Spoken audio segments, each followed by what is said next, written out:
మీరు చేసే పని మీరు చేసే వర్క్ మీ పిల్లలు చేస్తారా? చేస్తారు. వాళ్ళ పిల్లలు చేస్తారు. క్లియర్ కదా, అంతే కదా. ఇప్పుడు మీరు పడుతున్న ఇబ్బంది, మీరు 10,000 కోసానికో 20,000 కోసానికో మీరు బాధపడుతున్నారు. బాధపడుతూ వర్క్ చేస్తున్నారు. ఇష్టంతో చేస్తున్నారు. మీరు చేసే వర్క్ ఇష్టపడి, ఇష్టంతో అయితే ఎవరైనా చేయట్లేదు కదా, బాధతో చేస్తున్నారు.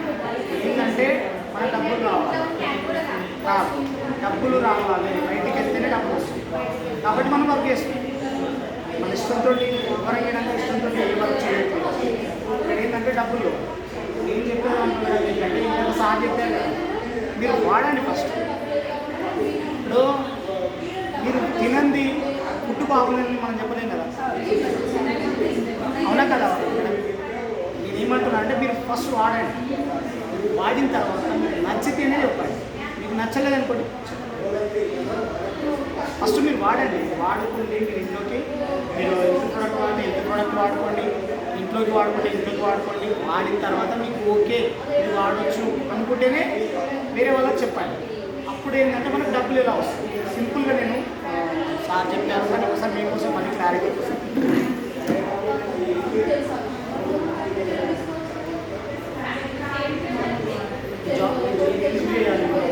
ప్రాక్టీస్ డబ్బుల కోసం సపోజ్ ఏ అనే పర్సన్ ఉంది మేడం, నేను ఉన్నాను. ఏ అనే పర్సన్ నేను జాబ్ చేస్తున్నాను. నేను ఏదో ఒక ప్రైవేట్ జాబ్ చేస్తున్నాను. ఇప్పుడు మేడం జాబ్ చేస్తున్నాను, మీరు జాబ్ చేస్తున్నాను, మీరు జాబ్ చేస్తున్నాను, నేను జాబ్ చేస్తున్నాను. నేను జాబ్ చేసేది మీరు వర్క్ బంద్ చేసి మీకు డబ్బులు వస్తాయా? వస్తాయా? మీరు పనికి వెళ్తున్నారు కదా, వర్క్ వెళ్తున్నారు కదా, మీరు వెళ్ళలేదనుకో డబ్బులు వస్తాయా? రావు. ఇక్కడ ఏమైపోతుంది, మనం రాకపోతే డబ్బులు జీరో అయిపోయింది. నేను రోజు ఇంట్లో వండామంటే రూపాయి ఉండదు మన దగ్గర, అవునా కదా. రెండోది బిజినెస్ చేస్తున్నారు అనుకోండి, ఏదైనా ఒక సెల్ఫ్ ఎంప్లాయ్మెంట్ బొటిక్ పెట్టుకున్నారు, లేదా టైలర్ షాప్ పెట్టుకున్నారు, సంథింగ్ ఏదైనా పెట్టుకున్నారు, నడుస్తుంది. ఒకవేళ మీరు వెళ్ళి వారు ఓపెన్ చేయకపోతే, సెంటర్ ఓపెన్ చేయకపోతే డబ్బులు వస్తాయి. ప్లస్ ఇంకోటి మనం అక్కడ స్టాక్ మెయింటైన్ చేయాలి, వాళ్ళకి నచ్చాలి. 100 చీరలు చూసిన తర్వాత ఒకటి కొనుక్కోకపోతే ఎన్ని రోజులు ఉంటాయి. రెండోది ఏదో ఒక రోజు ఈ బిజినెస్ మ్యాన్ లేకపోతే, ఈ సెల్ఫ్ ఎంప్లాయ్ లేకపోతే ఇది విధంగా జీరో అవుతుందా లేదా? అవునా కదా. నెక్స్ట్ గవర్నమెంట్ జాబ్ చేస్తుంది, మంచి శాలరీ ఉంటుంది, బాగుంటుంది. సెంట్రల్ గవర్నమెంట్ వాళ్ళకు పెన్షన్ సిస్టమ్ ఉన్నాయి, స్టేట్ గవర్నమెంట్ వాళ్ళకు ఉన్నాయి. కానీ 2005 తర్వాత పెన్షన్ సిస్టమ్ తీసేసి ఇప్పుడు ఎలా ఉందంటే సిచ్యువేషన్, గవర్నమెంట్ జాబ్ అయినా సరే ఇక్కడ మీరు చేసిన రోజులే డబ్బులు. మీరు చేసి బయటికి వెళ్ళిన రోజు రిటైర్మెంట్ అప్పుడు ఒక 10 లక్షలు 20 లక్షలు ఇచ్చి పంపించేస్తాను. అంతేగాని మీకు ఎలాంటి ప్రాఫిట్ అనేది మళ్ళీ ఉండదు. డబ్బులు అయితే రిటర్న్ అనేది రాదు, అవునా కదా. అంటే ఇక్కడ గవర్నమెంట్ జాబ్ జీరో అయిందా లేదా? బట్ జాబ్ పర్పస్ అంటే జీరో అయిపోయింది, ఎంప్లాయ్మెంట్ జీరో అయిపోయింది, అండ్ గవర్నమెంట్ జాబ్ మీద జీరో అయిపోయింది. నేను చెప్పే బిజినెస్ ఎందుకు అంటే మనం ఎవ్రీ టైం జీరో కావద్దు. అంటే మనం జీరో కాని బిజినెస్ చేయాలి. జీరో కానీ బిజినెస్ చేద్దాం, కానీ డబ్బులు కావాలి కదా.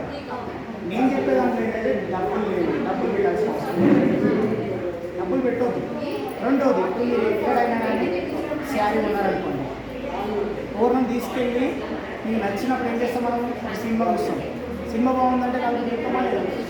ఒక డ్రెస్ కొన్నామనుకోండి, బాగుంది, ఏ వాళ్ళు చెప్తారా లేదా? చెప్పడం వల్ల వాళ్ళు ఎక్కడ అక్కడ కొనుక్కుంటారు.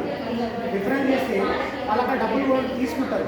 తీసుకోవడం వల్ల వాళ్ళ షాప్ వాళ్ళకి బిజినెస్ ఇక్కడ ఏంటంటే రిఫరెన్స్ చేయడం వల్ల మనము డబ్బులు పే చేసుకోవాలి. అర్థమైనా? అర్థమవుతుందా? అలాగే సైలెంట్గా ఉండేసరికి మీరు సైలెంట్గా ఉండేసరికి అర్థమవుతుంది. బయట ఏంటంటే మనం ఒక్కసారి రిఫరెన్స్ చేస్తే 1 టైం ఇస్తారు. ఫోన్పే జీపే ఉంది. ఒకసారి మీకు రిపేర్ చేస్తారా, వదినకు మీకు రిపేర్ చేశారనుకోండి, మేము వదినకు ఒకసారి 50 రూపీస్ వస్తుంది. ఎంతవరకు వెళ్ళాలి, మళ్ళీ అయితే మీకు రావు కదా. ఇక్కడ ఏంటంటే 1 టైం రిఫరెన్స్ మన వేరే వాళ్ళకి చేయడం వల్ల లైఫ్ టైం అంటే మనతో పాటు మన 3 తరాలకు సెక్యూరిటీ ఇన్కమ్ వస్తుంది. రిఫరెండ్ అమౌంట్ వచ్చేస్తుంది. ఈరోజు మీరు వస్తువులు